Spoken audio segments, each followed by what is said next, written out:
Good morning, everyone, and good morning online. If you have your Bible, would you go ahead and open to Daniel chapter 7. If you don't have a copy of the scripture with you, just outside the doors, there's Bibles stacked on tables there. I would welcome you to use that. In fact, if you'd find that helpful, go ahead and take that. We'd love for you to have that. As you're turning to Daniel chapter 7, I want to read a verse from the New Testament that will help set a context for you and me. The book of Daniel is written by a Jewish courtier who's had visions to the Jewish people about fundamentally Jewish questions. But as the people of God of that time, then there are things that are very fruitful, very useful for us as the people of God today. And I think it's helpful to have some words of Jesus in our minds as we go into this passage in Daniel, because I think this passage in Daniel can seem both fascinating because of some details and remote from any kind of what does that mean for my life. And so I just want to remind us of something that Jesus said. This is the night before he's betrayed. He's with his disciples. He's given them a lot of teaching. And he said, "I have said these things to you that in me you may have peace. In the world you will have tribulation, but take heart, I have overcome the world." And I want you to think about that last phrase where it says, "In the world you will have tribulation, but take heart, I have overcome the world." And I want you to reflect in your own heart, do you believe that? I mean, not just kind of a cognitive assent, but does that really resonate in your soul? Do you actually believe that or not? And I think one of the challenges with this morning's passage is that it's hard for us to believe that, actually. That feels kind of remote. We all know that life has trouble and difficulty, and we get that. But things that we might call tribulation or persecution or that kind of stuff, and in fact, when hard things come into our lives, isn't it true that we often find ourselves totally thrown off? Right? We're disoriented because it seems like it's coming out of left field. And we have all these questions of why is this happening and how could this be? Maybe you haven't experienced that. I know that I have experienced that, and I know I have observed a lot of other people experience it. I think that's kind of remote for us in our day and age to really believe that it's going to be hard. And that's what Jesus said. And I think it's important that we would come to grips with that before we look at our passage in Daniel. I think it's also important to come to grips with the other thing that Jesus says. He says, "Take heart, I have overcome the world." The other thing that I find challenging is when the hard things do come, once I seem to kind of get my footing, I have a hard time not just being disheartened, right? And it seems remote. I've overcome the world, yeah, but I've got this problem right here, right now. And it doesn't seem to have the same kind of impact on me that I think Jesus would want it to. And so I have to ask the question, what's going on with me? And I think it's a blessing. It is a blessing that you and I enjoy, that really the idea of persecution and intense suffering and really hard things is remote. That's a grace of God that we get to enjoy in this particular moment. But the overarching truth is still there. It's gonna be hard. And as it's hard, you need to root yourself in the reality that I've overcome. Take heart. So as we turn to Daniel 7, I think that's an important thing to keep in the back of our minds, the words of Jesus, and hopefully that'll help us connect just a little bit better with what's going on with these people. In Daniel 7, we're coming to a pivot point, right? We've talked about the book of Daniel. I've talked about it having basically two overlapping structures, and those structures overlap in chapter 7. Chapter 7 is part of the first half, and it's part of the second half. It's like the hinge on which the door turns. The first part is really unfolded in 6 stories plus chapter 7. The second part is unfolded in 4 visions, including chapter 7. And the first part lays out some fundamental truths, looking at the big picture in the world and looking at it in a granular way. It's really looking at it through individual stories and individual lives. There's Daniel, there's Shadrach, Meshach, Abednego, there's Nebuchadnezzar, there's Belshazzar, there's these different people, there's satraps, but it's all very, very personal, and it gets down kind of close, and we get a close-up view. And what's being taught to us in those first chapters are basically four truths. God rules, God cares, God wins, and God has reasons. Okay, God rules. So whether it looks like that or not, the things that are going on in the world, he is setting up the kingdoms, he's taking down the kingdoms, he is in control. God cares. When he sees Daniel or Shadrach, Meshach, and Abednego, they're in this really difficult spot. There's a lot of pain, there's a lot of trauma, there's a lot of difficulty coming their way. He's attentive and he's involved, and in fact, he works for their deliverance.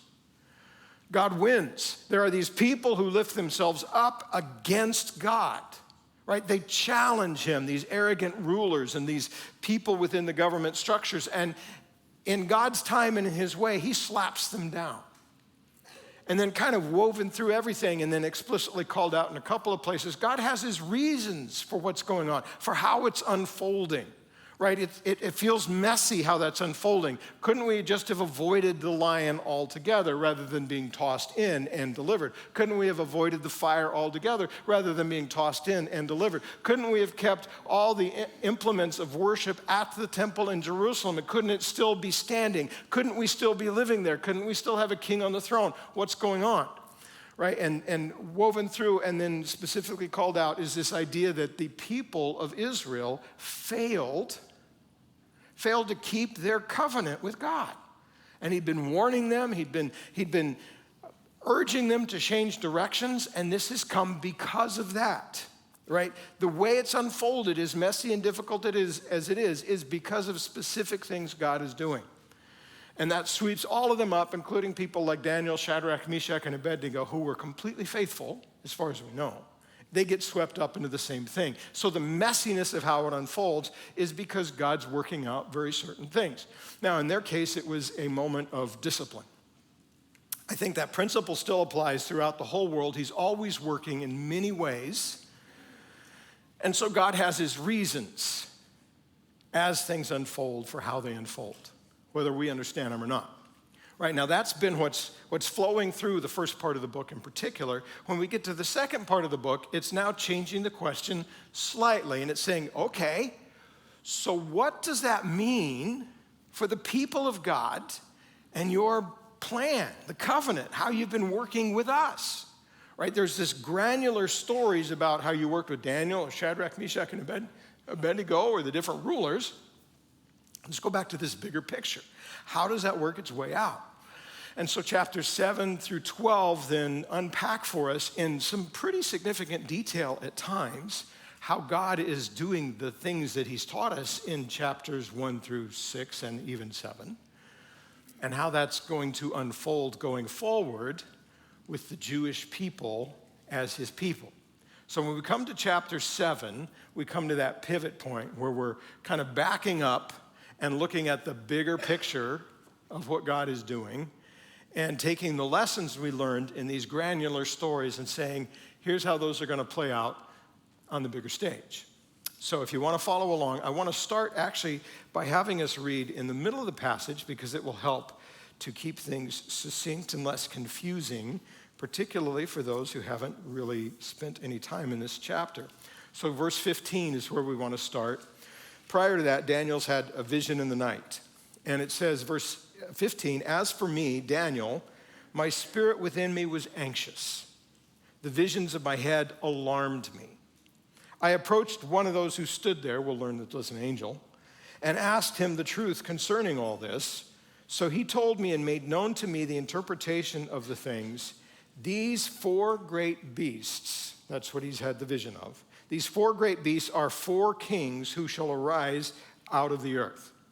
Okay, so I want us to have that information as we're going through because it's important that we would understand this is an apocalyptic vision. Nothing is literal in that passage. It is all imagery. And the imagery is literally pointing to literal reality. But he's going to be on the seashore. He's not actually on the seashore. There's going to be beasts coming out of the sea. There's not a sea. There's not beasts. It's all imagery. It can get confusing. It can feel kind of crazy. And so understanding, even as we go through it, these are 4 kingdoms. This is how history is going to unfold. And that immediately reminds us of chapter 2, where Nebuchadnezzar had a dream. And there was a statue with the 4 different elements to it, and those were 4 kingdoms. And because of the way Daniel has structured the book, we know that chapter 2 and chapter 7 are supposed to be read together. So we know these kingdoms have to map onto those kingdoms. We already have some understanding. Daniel wouldn't have that as the vision is unfolding, but by the time he writes it down and by the time his readers read it, they would have understood. Read this one in light of chapter 2. Okay, so as we go into this, there's a lot of things that people will say about this chapter and others like it that are speculative. And they are sometimes said a little bit more confidently than is warranted. So as we go through this, I want us to let the text really speak for itself. And I want to give you a couple of kind of framing comments so you'll understand where I'm coming from. I think from the book of Daniel and the way it unfolds, it's pretty clear what these 4 kingdoms are. I've told you there's 2 primary views that evangelical scholars have, but overwhelmingly, they side on what would be called the traditional side, and I think all the evidence of Daniel actually points to that much, much more obviously. So I'm going to give it to you with that in mind, and that is, what are the 4 kingdoms? That would say that the kingdoms are Babylon, which is when the exile began, then Media, Persia, then Greece, then Rome. Right, that's what I think makes the most sense in light of the whole book. There's a lot of reasons for that we can't unpack, but I will give you those details in light of that. And as we go through, what we want to do is we want to focus on what can we actually fairly confidently know from the book itself, either from this chapter or from reading this chapter in light of the bigger book. And what can we fairly confidently infer? And we want to stop there.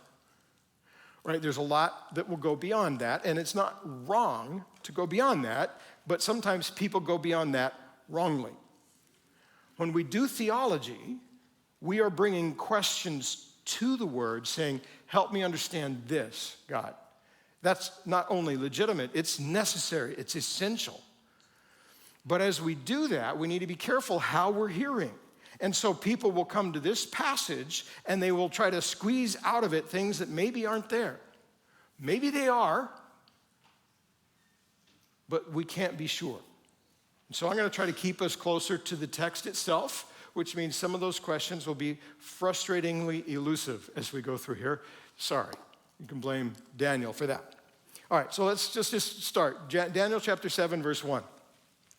In the first year of Belshazzar, king of Babylon, Daniel saw a dream and visions of his head as he lay in his bed, and then he wrote the dream and told the sum of the matter. Right? Belshazzar is most of the way through the 70-year exile. He's the last Babylonian king. He's the one who's going to be overthrown by the Persians. This is his first year, so we're a few years off from that, but nonetheless, most of the exile has unfolded by this point. Daniel is sleeping, and it's not just a dream, but visions come within that dream. And it says, verse 2, Daniel declared, I saw in my vision by night, and behold, the 4 winds of heaven were stirring up the great sea. All right, the 4 winds of heaven. North, south, east, west. When have you ever been anywhere when the wind was blowing from the north and from the south and from the east and from the west all at the same time? Never, right? And you know, the seashore can be pretty breezy, but I've never been there when it's doing that. So this is part of the vision. It's something that actually doesn't happen, but it's given to us to point out the purpose, the point, the message. This is absolutely chaotic. He's standing at the edge of the sea, and the wind seems to be coming from every direction, and the sea is ripped up and torn up and stirred up, and it's this picture of chaos. The sea itself is an ancient symbol of chaos and even evil, and the scripture picks up that tone in a variety of places. So the fact that we're at the seashore and all this chaos is happening, that's the point. There's something chaotic and evil unfolding right in front of Daniel's eyes. So verse 3, 4 great beasts come up out of the sea, different from one another. The first was like a lion and had eagle's wings. And then as I looked, its wings were plucked off. It was lifted up from the ground and made to stand on 2 feet like a man. The mind of a man was given to it. Okay, the first beast represents the first kingdom.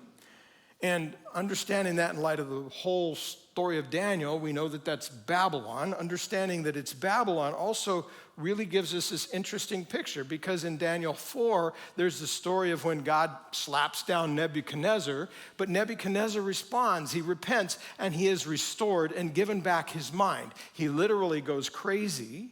He has his power plucked from him, but then he's restored.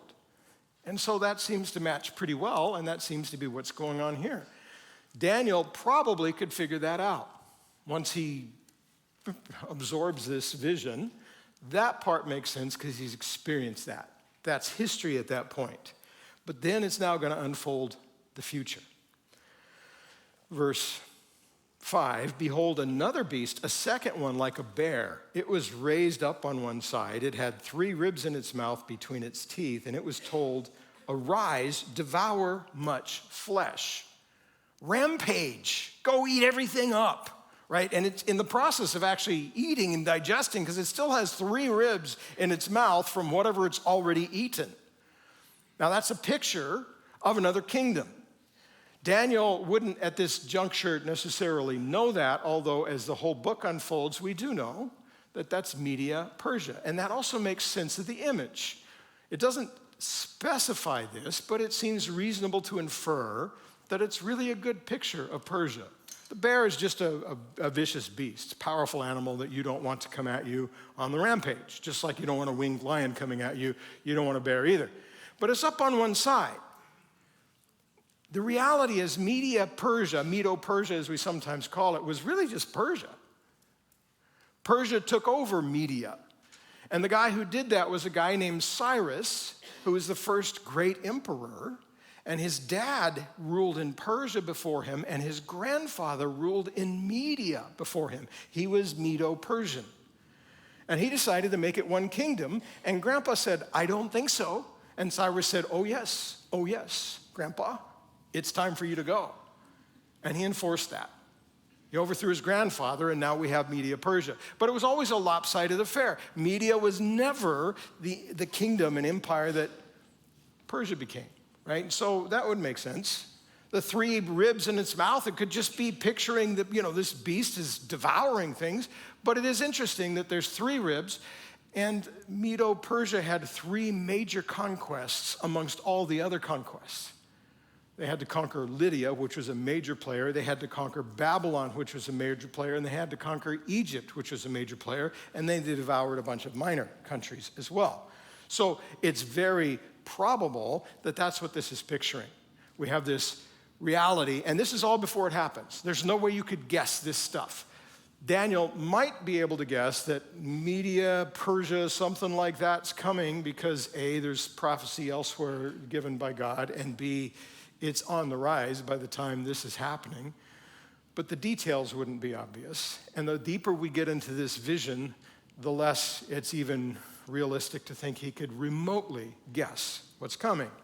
So we have Media-Persia, devour much flesh, which it does. And then we go on to verse 6. After this I looked, and behold, another, like a leopard with 4 wings of a bird on its back, and the beast had 4 heads, and dominion was given to it. Right? So this leopard replaces the bear, which has replaced the winged lion. Leopard is a terrifying creature, particularly vicious, particularly fast, too. This brilliant hunter, and this one's got wings. It's got 4 wings. You're not going to outrun a 4-winged leopard. And it's got 4 heads, too, which is really freaky and scary, and this is a scary picture. And we know it's the next kingdom. Daniel actually makes it clear what the next kingdom is elsewhere, and we just know in the flow, this is Greece. But it is interesting that some of the elements of this seem to be very tightly tied to Greece. Alexander the Great conquered the world like lightning. It took him 10 years to conquer the entire known world, and the entire world that mattered from his worldview. And he's reputed to have wept and said, there's no more to conquer. Right? It was so fast, like a four-winged leopard might do. And it's a four-headed leopard. The other thing that's interesting about Alexander is that he died on the campaign, never returned back to Greece and Macedonia, and his new empire was divided between his generals, 4 of them. And they took different areas that they carved up. 2 of those generals are going to then found ruling houses that are going to be important later on in Daniel. But here we've got this picture that we know with almost certainty is Greece, and it certainly is interesting that the details match things that there would be no way Daniel would know. But God knows. That's part of the point, right? He knows, he's in control, he understands everything, he sees the first from the last, and he causes to happen what he chooses to happen. So these things aren't guesswork. Here's how it's going to go down, Daniel. I'm telling you beforehand. I'm answering your question, saying all of these, it's an implicit question, by the way. It doesn't start in the passage, but it's answering the implicit question. All of these truths that have been unfolded in these stories, what does that mean going forward for the people of God? Well, I'm still in control. I'm in control now, and I will be in control into the future. And I can tell you in detail what's going to happen because I'm controlling it. Verse 7, after this I saw in the night visions, and behold, a 4th beast, terrifying and dreadful and exceedingly strong. It had great iron teeth. It devoured and broke in pieces and stamped what was left with its feet. It was different from all the beasts that were before it, and it had 10 horns. And I considered the horns, and behold, there came up among them another horn, a little one, before which 3 of the first horns were plucked up by the roots. And behold, in this horn were eyes like the eyes of a man, and a mouth speaking great things. So this 4th beast is different, and it's not even like an animal. It's like a creepy robot monster, right? For those of you of this, it would be like the ultimate Decepticon. Right, it's like iron teeth, and it's this horrible thing that's ruining and destroying and wreaking havoc, and it's got 10 horns. Horns usually would focus on power. We're going to see, that's probably what it evokes, but we're going to see the horns actually equate to 10 rulers. And then there's another horn that comes up and rips out 3 of the first horns, must not like them, and it's like, whoa, there's something kind of appealing about it. It's got eyes like a human. That's probably a good thing. And the way Daniel flows, that's, there's like a team of God and the team of wicked man, and the human eyes would suggest it's on the team of God, but it's really not. He's got this mouth too, and the mouth is just going off. It's bragging and it's blaspheming, and it's horrible what this person, we're going to learn, is doing. So something about this 10th kingdom, or this 4th kingdom, is pretty deeply disturbing. And that's what's going to come next. Then the scene changes. Verse 9. As I looked, thrones were placed, and the Ancient of Days took his seat. His clothing was as white as snow, the hair of his head like pure wool. His throne was fiery flames, its wheels were burning fire. A stream of fire issued and came out from before him. 1,000,000 served him. 10,000 times 10,000 stood before him. The court sat in judgment, and the books were opened. Let's just stop and capture this image here. So he's moved from the seaside in his vision to now the courtroom of heaven. God himself is there, the Ancient of Days, and he's sitting on a throne, and he's clothed in this radiant white, which speaks to his purity. He's got this flowing white hair, which could speak to that purity as well, or to the wisdom that comes with age, because he's the Ancient of Days, and he's sitting on this amazing throne. Don't let the wheels throw you, because they pictured thrones as chariots sometimes, but from it are flowing out all this fire, which is probably judgment, because we're going to see the beast gets judged with fire right? It's this amazing picture. And then there's 1,000 times 1,000 and 10,000 times 10,000 gathered before him, which means there's 101 million people there, right? 101 million angels, that's the actual number, right? No. 10,000 is the largest number they had a word for. So if you want to just talk about this immense, limitless, mind-blowing number, 10,000 by 10,000 is about all you can do. He didn't go through and go, 1, 2, 3, 4, 5, 6, stand still. 1, 2, 3, 4, 5, 897,000. No, I got to go back to, he didn't do that. He didn't estimate. It's just like there's this limitless sea of angelic beings gathered before God as the throne room of heaven turns into a courtroom to mete out judgment, and the books are open. God says, here's what has happened, and here's what you're being held to account for. It's a terrifying picture, actually. And it goes on. Verse 11, I looked then because of the sound of the great words that the horn was speaking. We're back to that creepy guy.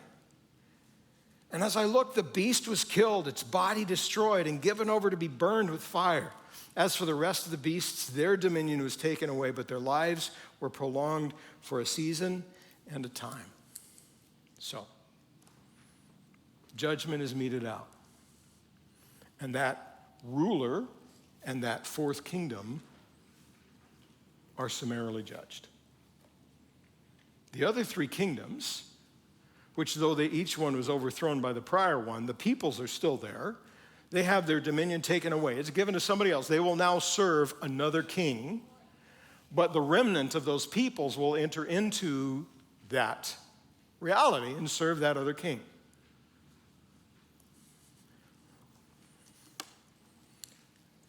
As for me, verse 15, oh, I'm sorry, we skipped. No, we can't skip this part. This is like the most important part.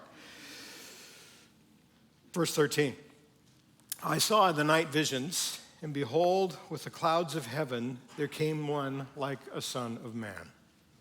He came to the Ancient of Days and was presented before him. And to him was given dominion and glory and a kingdom, that all peoples, nations, and languages would serve him. His dominion is an everlasting dominion which shall not pass away, and his kingdom one that shall not be destroyed. Now we get to the Son of Man. Don't immediately read New Testament stuff into it. We're in Daniel's vision. Daniel sees a human figure coming out of heaven in the clouds. So we know it's not a normal human, that's for sure. Normal humans don't do that. And in fact, in the ancient Near East, that was commonly viewed. That's what gods do. In fact, some gods were called cloud rider. So here comes a human figure out of heaven, riding on the clouds, goes right up to the Ancient of Days, is presented before him, and the Ancient of Days gives him dominion over everything. Wow. Whoever this Son of Man is, that's pretty extraordinary. Okay? Now, the New Testament data will come in because we know who the Son of Man is, but at this point, we'll just leave it a little bit generic and sit with where Daniel is. Verse 15, as for me, Daniel, my spirit within me was anxious. The visions of my head alarmed me.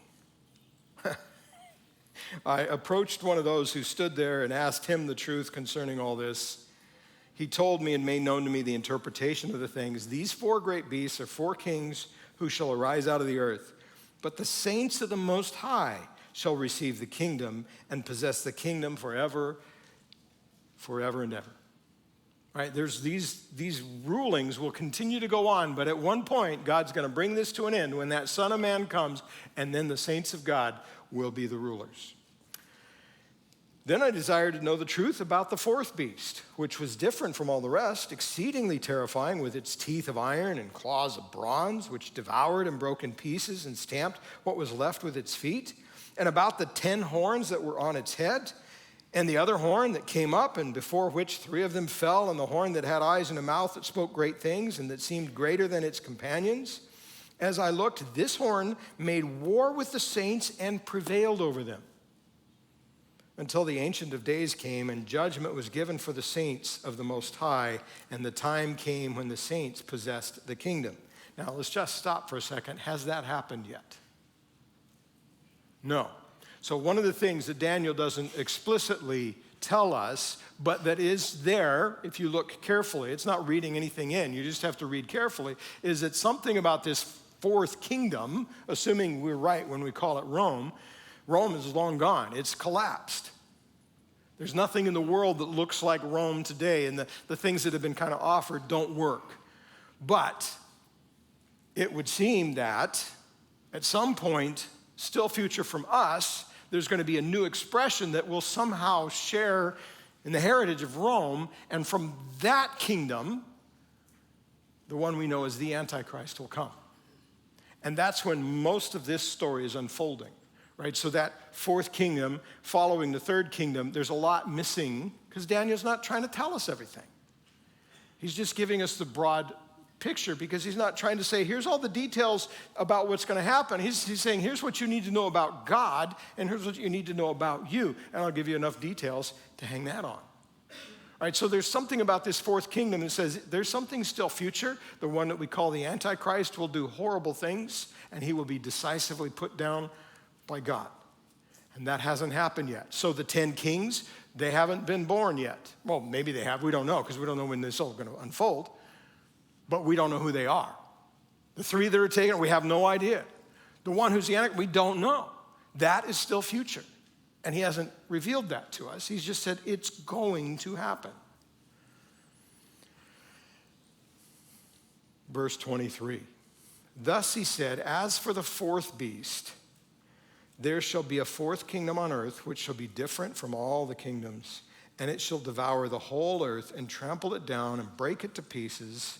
As for the 10 horns, out of this kingdom 10 kings shall arise, and another shall arise after them. He shall be different from the former ones. He shall put down 3 kings. He shall speak words against the Most High and wear out the saints of the Most High. These are all future things still. And shall think to change the times and the law. Now, if we understand this in its context, right, these are the Jewish people, and the question is what happens to the Jewish people? And God is saying, I'm still working. Then when this guy is coming in and crushing the people of God, that's who's really in mind. We know that behind them, Daniel can't see because there's a whole crowd there, but behind them stands all the rest of God's people as well, right? But there's a specific question here. So when it says he's going to change the times and the law, not that he's going to, but he's going to think about it. He's going to try to. He's going to attempt it. That likely means he's looking to completely overthrow the entire basis of the covenant, right? Their whole worship system, the festivals, the seasons, the things that happen, the law of God. He's going to overthrow that. Well, no, he's not. He's going to try. He's going to think about that. That's how wicked he is. That's how directly opposed to God he is. He wants to eradicate everything related to God. But he's not going to succeed at it. Let's see, where are we?